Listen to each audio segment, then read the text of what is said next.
시위대장이 대제사장 스라야와 부제사장 스바냐와 성전 문지기 세 사람을 사로잡고 또 성중에서 사람을 사로잡았으니 곧 군사를 거느린 내시 한 사람과 또 성중에서 만난 바 왕의 시중 5사람과 백성을 징집하는 장관의 서기관 한 사람과 성중에서 만난 바 백성 60명이라. 시위대장 느부사라단이 그들을 사로잡아 가지고 림나 바벨론 왕에게 나아가매 바벨론 왕이 하마 땅 림나에서 다 쳐 죽였더라. 이와 같이 유다가 사로잡혀 본토에서 떠났더라. 유다 땅에 머물러 있는 백성은 곧 바벨론 왕 느부갓네살이 남긴 자라.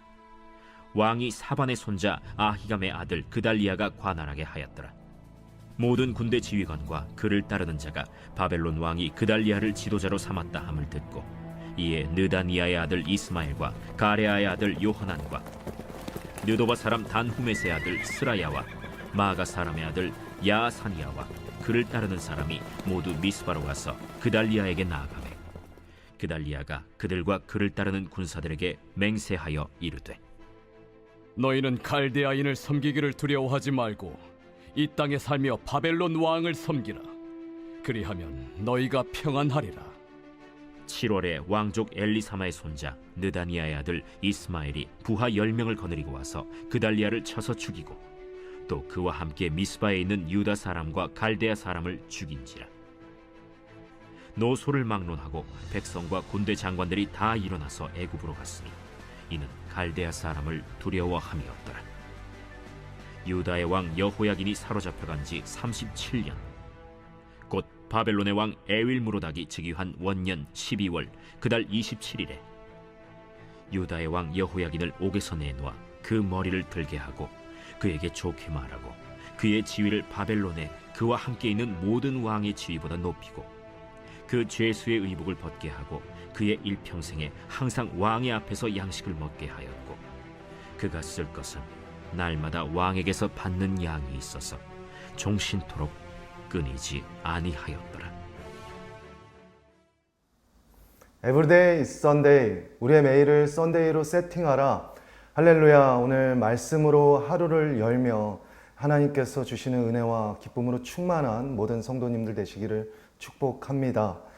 오늘은 열왕기서 대장정의 마무리 시간입니다. 마지막 말씀이죠. 열왕기서는 다윗 이후 이스라엘 역사가 어떻게 전개되었는지 우리에게 보여주었는데요. 솔로몬 이후의 남북 분열 역사, 또 하나님에 대한 순종과 불순종으로 갈린 왕들의 유수한 이야기가 기록되어 있습니다. 불순종에 대한 심판으로 북이스라엘이 먼저 주전 722년 아수르에 의해서 멸망하였죠. 이후 홀로 남은 남유다도 주전 587년 바벨론에 의해서 멸망하고 백성들은 포로로 사로잡혀 가게 됩니다. 이때 예레미야 선지자가 멸망을 예언하면서 심판이 하나님의 뜻이고 포로기의 긴 기다림의 시간이 거룩한 백성, 주님의 제사장 나라가 되는 시간, 하나님께 돌이키는 기다림의 시간, 회복과 연단의 시간임을 선포하였습니다. 특별히 25장 말씀을 보면요, 남유다의 이 비극적인 멸망 장면이 기록되어 있는데요. 바벨론의 느부갓네살 왕이 유다에 잡혀온 시드기야 왕이 보는 눈 앞에서 그의 아들들과 귀족들을 다 처형시키시죠. 뿐만 아니라 시드기야 왕의 눈을 뽑아 버립니다. 아마도 배신하면 그 왕의 눈을 뽑는다라는 바벨론과 유다 사이의 조약에 근거한 행위라고 보는데요. 그렇게 바벨론은 유다의 마지막 왕 시드기야 왕을 포로로 끌고 가기 위해서 사슬로 결박하였습니다. 예레미야가 유다 백성이 바벨론에서 70년간 포로 생활을 하면서 바벨론 왕의 멍에를 메어야 한다라고 전했지만 그것을 왕들과 백성들은 귀담아 듣지 못했죠. 오히려 하나냐와 같은 거짓 선지자가 일어나 예레미야를 대적하며 무슨 70년의 포로 생활이냐, 2년이면 돌아온다고 백성들이 듣기 좋은 소리로 백성들을 현혹했습니다. 하지만 거짓 선지자는 1년도 되지 않아 죽고 말죠. 심판 때에 예레미야 선지자는 바른 소리를 했지만 매국노 취급을 당하고 말았습니다. 그리고 오늘 본문에 바벨론에 의해서 총독으로 세워진 그달리아 총독 또한 매국노로 취급받고 마는데요. 그달리아는 다윗 왕가의 고위 관료의 집안이었고 또 예레미야 선지자를 아주 선대한 호의적인 집안 출신이었습니다. 그의 부친 아히감은 요시아 왕 아래에서 충실히 섬기면서 예레미야를 보호해 주었어요. 이런 배경을 보면 그달리아는 친일파다, 바벨론에 붙어서 야합했다라고 보기 어렵습니다. 바벨론의 지배를 받는 것이 하나님의 뜻이고 하나님의 심판의 잔을 달게 받는 것이기 때문에 나는 하나님께서 내게 주신 직분에 충실한다라고 결단했을 것입니다. 바벨론의 느부갓네살 왕이 그를 유다 전역과 남은 유다 백성을 다스리는 이 유다 총독으로 그에게 관할권을 맡겨주었을 때 여러분 그것은 대단히 높고 빛나는 직책이 아니었습니다. 예루살렘이 바벨론 군대에 의해서 철저히 짓밟히고 무너졌어요. 그러니까 예루살렘에 임시 정부를 세우지도 못하고 예루살렘 북쪽 13km 떨어진 베냐민 지파 땅 미스바에 초라한 임시 정부를 수립하였습니다. 그러니까 그달리아는 그 나름의 하나님이 주신 시대적 책무를 주님 앞에 신실하게 감당하며 애쓰고 있었는데요. 그런데 예루살렘이 무너지고 그달리아가 총독이 된 지 채 2개월 만에 그달리아가 매국노다, 바벨론과 싸워야지 라고 주장하며 외치는 일단의 무리가 그달리아 총독을 암살하고 맙니다. 스스로 애국자를 자청했던 이들이 독립운동을 한 것입니까? 그렇지 않죠. 잠잠히 하나님 앞에 바벨론의 멍에를 메어야 한다는 그 하나님의 말씀에, 하나님의 뜻에 대한 반역을 이들은 꾀한 것입니다. 결국 이들은 그달리아 암살로 인한 바벨론의 보복이 두려워서 애굽으로 도망가고 맙니다. 이때 예레미야를 찾아가서 애굽으로 가고자 하는 자신들의 뜻이 옳다는 것을 확인해 달라고 억지를 부리기도 하죠.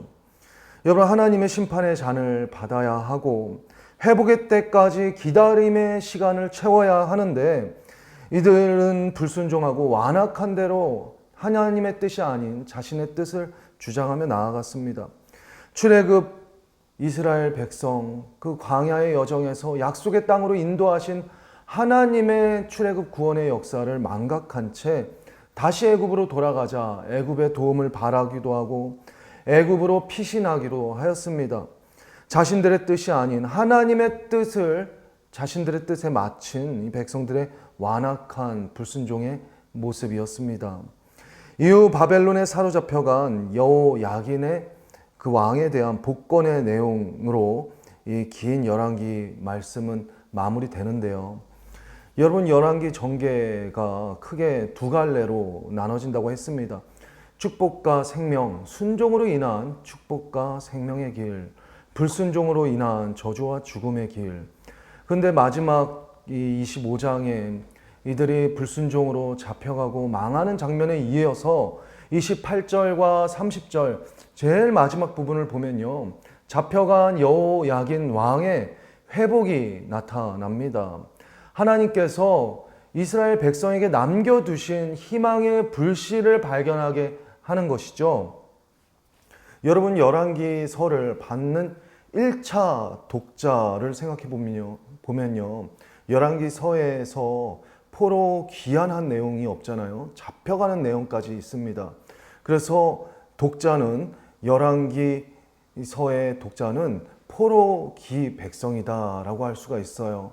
포로로 잡혀간 백성들이 그 재난의 시대 한복판에서 희망의 메시지를 받기를 원했던 것입니다. 불순종의 심판의 메시지도 반면교사 삼아서 그렇게 가면 안 되지라는 것을 교훈하는 것이고, 순종하며 기다리고 하나님 앞에 서 있으면 반드시 회복된다는 소망의 메시지를 건넨 것이죠. 여러분, 하나님께서 이러한 맥락 가운데 왜 여호야긴의 지위를 높여주셨겠습니까? 하나님의 약속을 기억하라는 것입니다. 다윗의 등불을 꺼트리지 않는다는 하나님의 약속은 여전히 살아있다. 열왕기서 마지막에 이 내용이 기록되어 있는데요.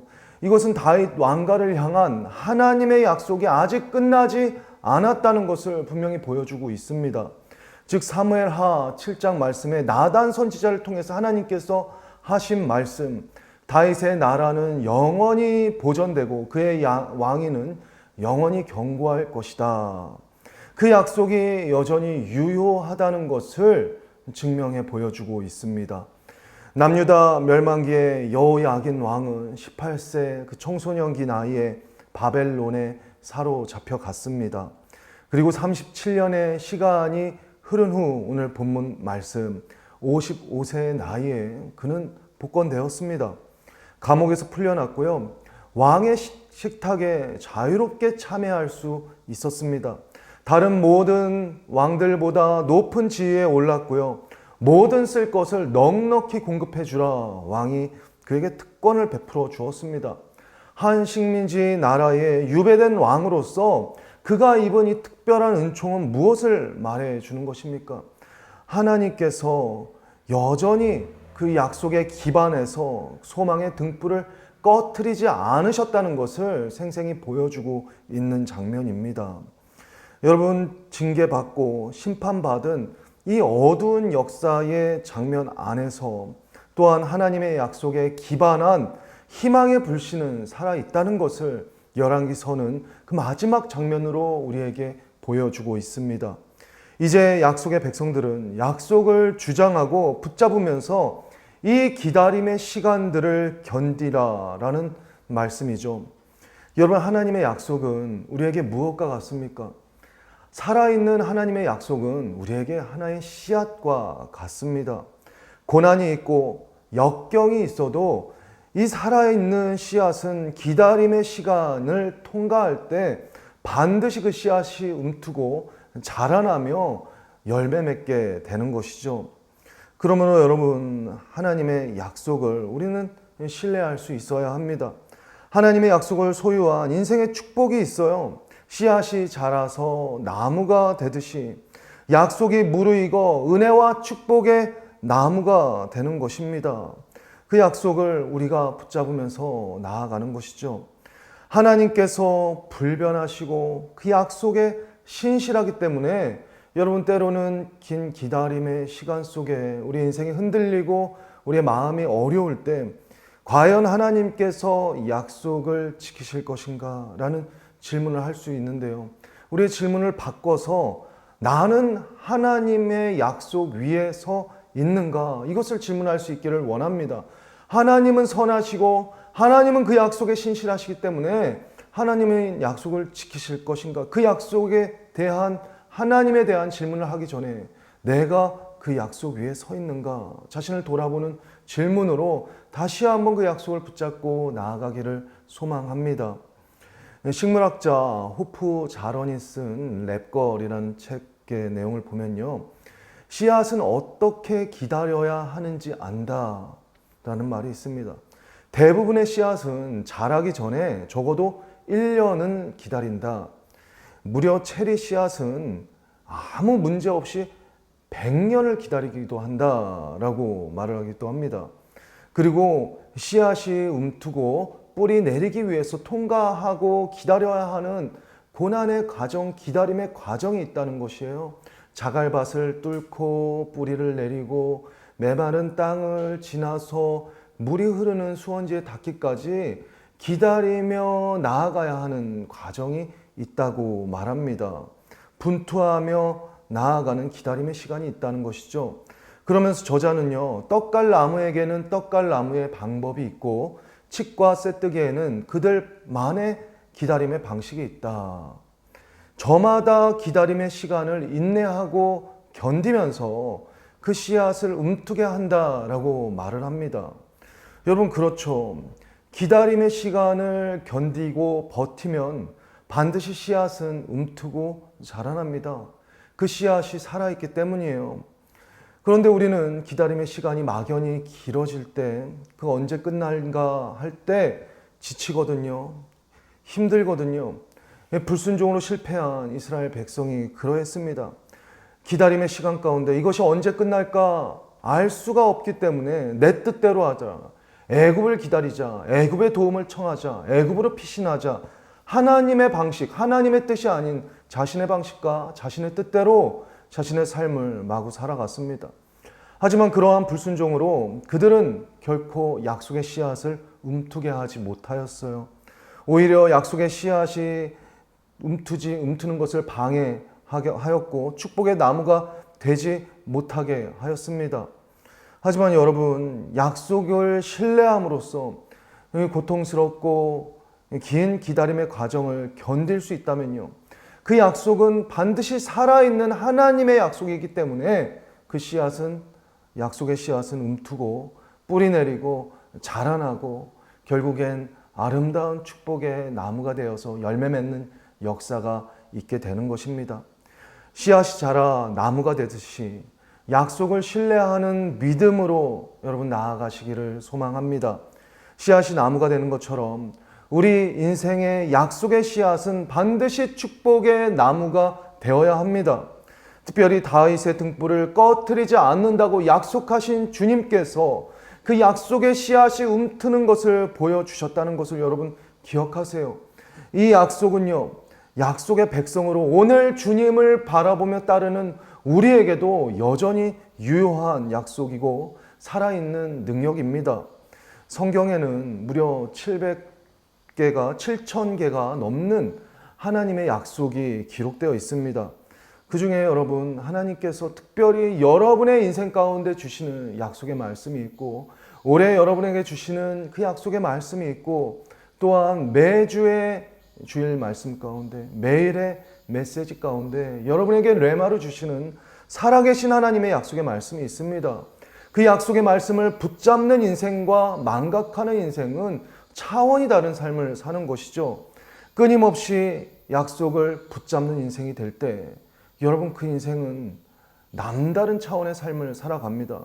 끊임없이 여러분 약속을 바라보며 약속을 묵상하고 약속을 기다리는 인생, 반드시 기다림의 시간을 통과하면서 그 약속의 성취를 그린 그대로 그 약속은 이루어질 것입니다. 오직 약속을 바라보며 인내와 소망으로 나아간 그 모든 시간은 결코 헛되지 않습니다. 약속 위에 살아간다면 여러분의 삶에 어떤 고통도 하나님은 헛되이 낭비되게 하지 않으실 것입니다. 오직 약속에 신실하신 주님만 바라보며 신뢰하며 예비하신 은혜 속에 아름다운 축복으로 결실 맺는 은혜가 저와 여러분의 삶 가운데 있기를 주님의 이름으로 축복합니다. 함께 기도하겠습니다. 사랑하는 주님, 때로는 하나님 인생의 역경과 시련 가운데 우리에게 주신 신실한 하나님의 약속을 주목하며 신뢰하지 못하고 하나님 많은 시간 나의 뜻과 상황과 또한 환경이 말하는 대로 휩싸여서 나아간 우리의 심령들을 이 시간 돌아보며 회개합니다. 씨앗이 나무가 되는 것처럼 우리에게 주신 약속의 씨앗은 반드시 인내와 기다림의 과정을 통과하고 은혜와 축복의 나무가 될 줄로 믿습니다. 오늘 어려움과 긴 기다림의 시간 가운데 지친 인생을 하나님 약속의 말씀으로 다시 한번 일으켜 주시고 인도하여 주시옵소서. 오직 약속에 신실하신 주님만 주장하며 붙잡으며 약속이 나무가 되어 아름다운 은혜의 결실 맺는 거룩한 하나님의 백성 될 수 있도록 주님 날마다 삶마다 우리의 걸음을 인도하시고 도와주시옵소서. 그렇게 역사하실 주님께 감사드리며 모든 간구 살아계신 예수님의 이름으로 기도드립니다. 아멘.